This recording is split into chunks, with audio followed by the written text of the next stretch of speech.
সামনে দেখবে একটা মিডিল কার সমাধিটা নিশ্চয়ই শুনেছেন আপনারা, যে উপায় নাই আর গোলাম হোসেন। এই গোলাম হোসেন হচ্ছেন সিরাজের দেহরক্ষী ছিলেন, বডিগার্ড ছিলেন। কেননা ইনি সেই পলাশির যুদ্ধতে দিয়েছিলেন সিরাজকে দেশ। তবে সিরাজ ওনাকে একদিনকার জন্য সিংহাসন দিয়েছিলেন। দুই পাশে দুটো দেখছি আব্দুল হোসেন আর সাব্দুল হোসেন, এনারা ছিলেন দুই ভাই, যাকে বলা হয় হাফসেন খোঁজা। এনারা লুৎফুন্নেছার কাছে থাকতো বডিগার্ড। তবে লুৎফুন্নেছাকে কেউ মেরেছিল না, উনি পাগল হয়ে গিয়ে মারা গিয়েছিলেন। সিরাজকে হত্যা করার পরে উনি পাগল হয়ে গিয়েছিলেন। সিরাজের একটা মেয়ে ছিল, উম্মতি জোহরা বলে নাম ছিল, 5 বছরের মেয়ে, তাকেও মির্জাফরের ছেলে মেরান ছাড়েনি। এই লুৎফুন্নেছার কোল থেকে ছিনিয়ে নিয়ে এই ভাগীরথী নদীতে ডুবিয়ে মেরেছিলেন। তবে লুৎফুন্নেছা বেগম আরো পাগল হয়ে যান। সামনে যে পাঁচিরটা দেখছেন, পাঁচিরের নিচে ওখানে একটা ভিট আছে। এখন বাড়িটা ভেঙে যান, ওটা পরে যাবেন, আগে কথাটা শেষ হয়ে যাক আমার, তখন যাবেন ওখানে গেলে।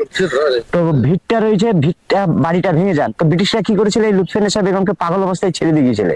তবে উনি 31 বছর বেঁচে ছিলেন। তবে উনি কি করতে, সকাল সন্ধ্যা সিরাজের কাছে ধূপকাঠি মোমবাতি জ্বালতে। তবে উনি মারা যাওয়ার আগে বলে গেছিলেন, আমি যদি মারা যাই যাতে আমার স্বামীর পায়ের নিচে যাতে সমাধিটা হয়। তো নবাব সিরাজদৌল্লার পায়ের নিচে লুৎফুন্নেছা বেগমের সমাধিটা রয়েছে। আসুন।